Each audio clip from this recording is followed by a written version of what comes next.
welcome Arielle and Susan.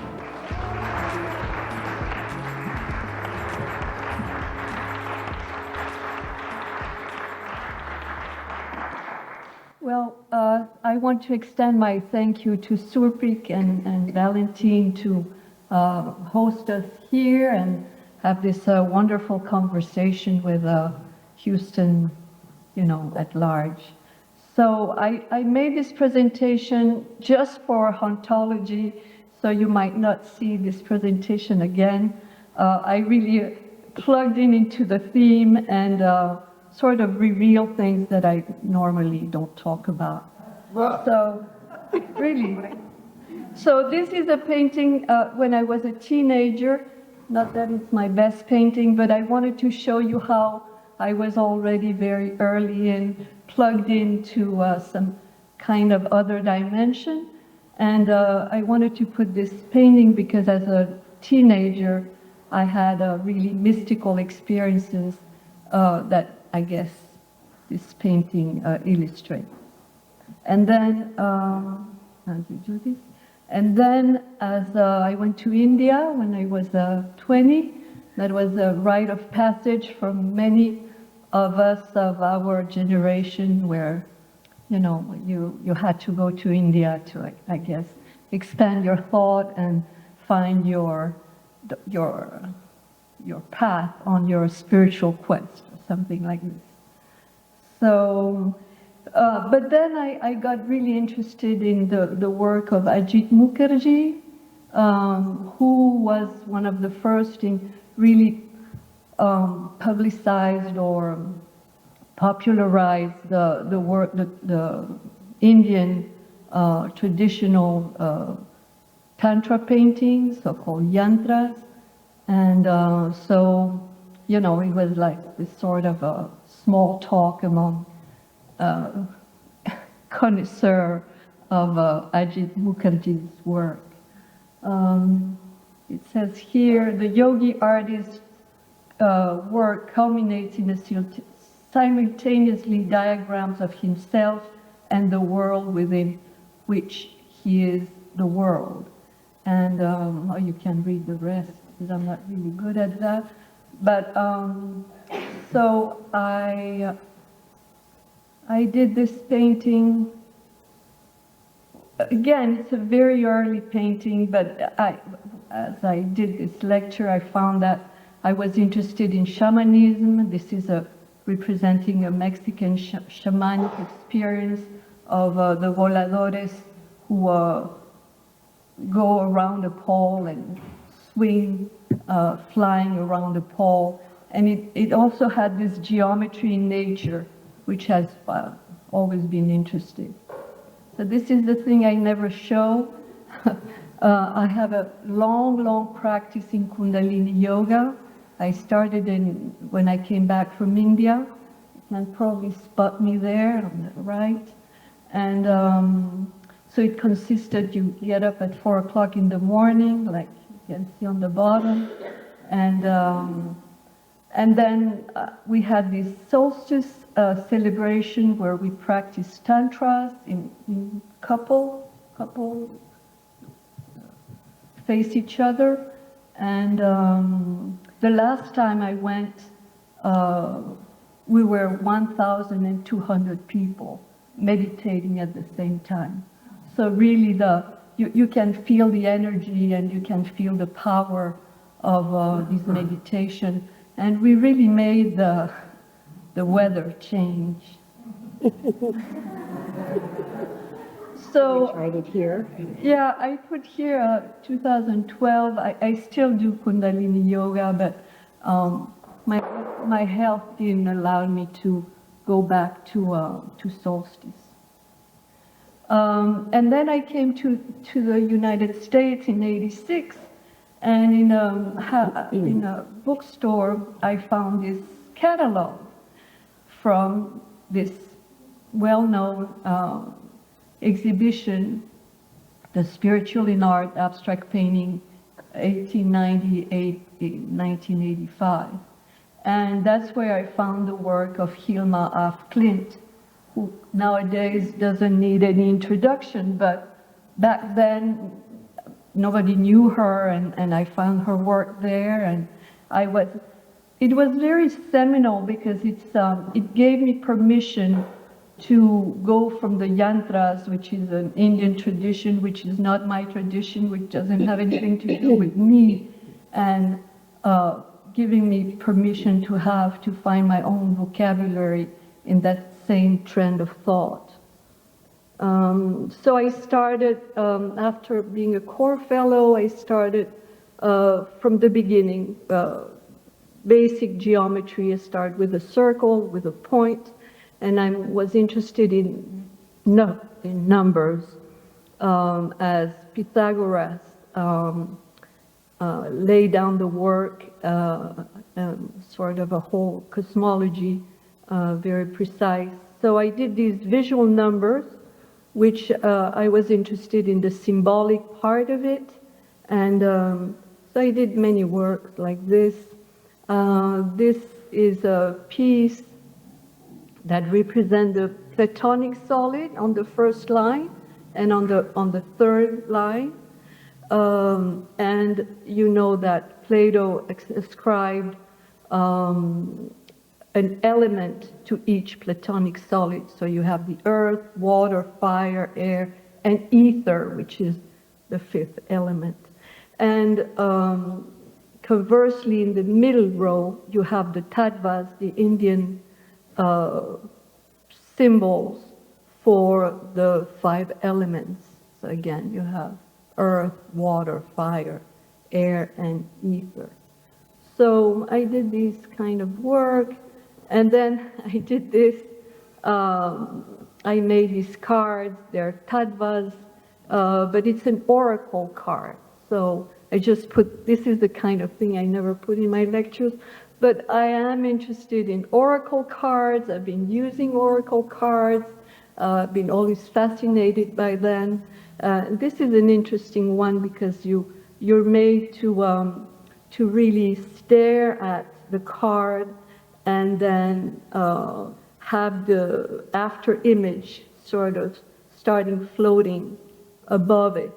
And that is like a tool of scrying in order to increase your visionary and higher visionary power. I made that book, that card deck. More of these Platonic solid. And then delving into these numbers, the number 3, I landed on this Vesica Piscis, which is the number 3. You have one circle merging with a second circle, creating the mandorla in the center, which is the number 3. And it's a sacred geometry matrix. It's as old as humanity. It's been used in Gothic cathedrals, in India, in floor plans of temples. The Virgin Mary is always represented in the mandorla. The mandorla is also in India the yoni, the female symbol. And it has the particularity of being a generator of form. So when you actually use the geometry and use your ruler, your compass, you can generate all of the other geometric forms. Like here you have Dürer generating the pentagon, and then etc. So I made these paintings. So I made my own yantras in a way that was in the 90s. My own yantras. And then as I was doing all of this work, Nestor Topshi, who is here, has the grace and very good idea of inviting me at the Project Row House because Robert Powell was teaching sacred geometry. Robert Powell is a mathematician who taught math at TSU, Texas Southern University, and was actually seminal in teaching sacred geometry and geometry to John Biggers, the famed artist from Houston. I mean, he wasn't from Houston, but. And so we had a whole program, and we did a lot of geometry, and the seminal form that Robert Powell used was actually the Vesica Piscis. So I guess that's what Nestor recognized. And so these are my drawings in my sketchbook. And then a funny little trivia. Very recently, my husband does home care. So he goes, he's a health worker. He goes into people's home. And so he went and took care of this little man.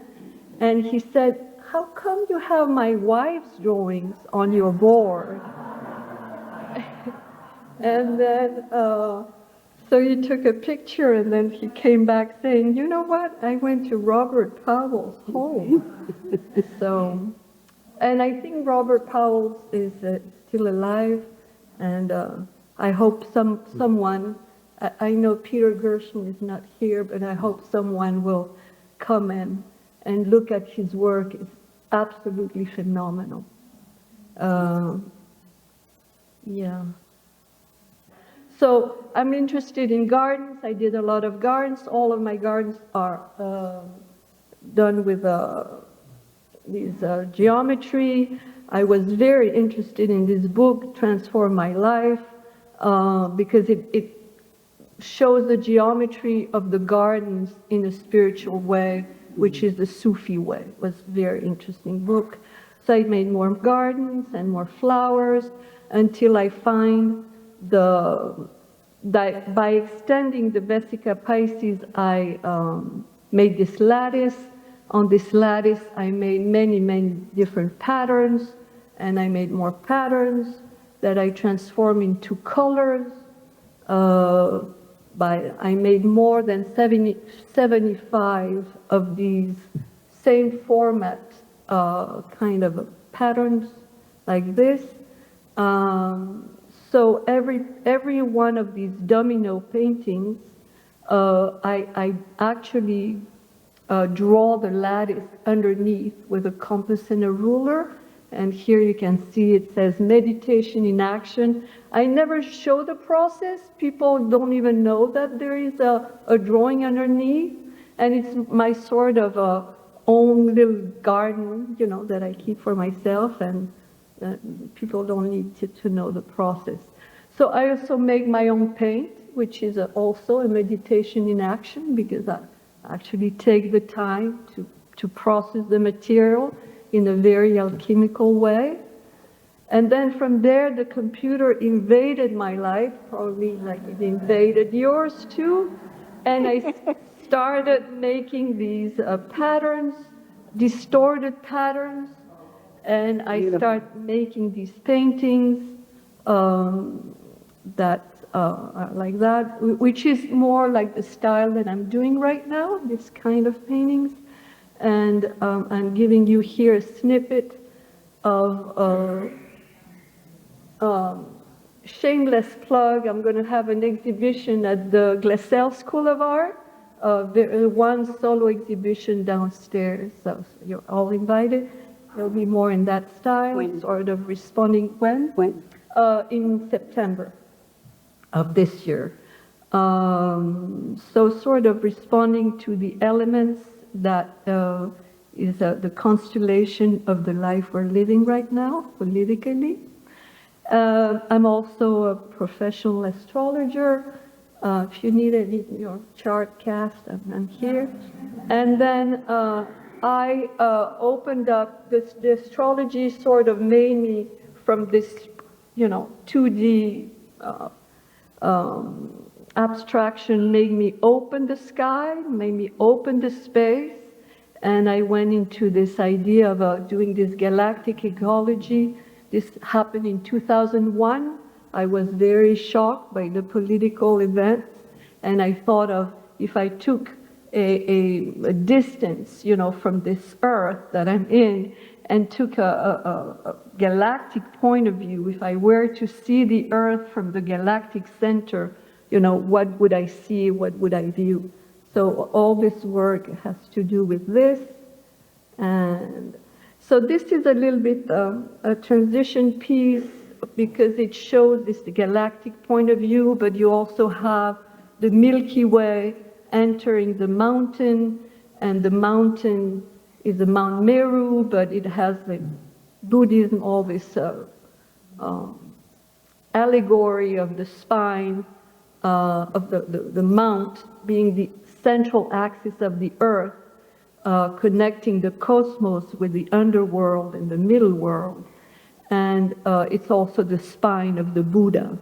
So all of this has very much a shamanic undertone, and I don't think we have time to read all this.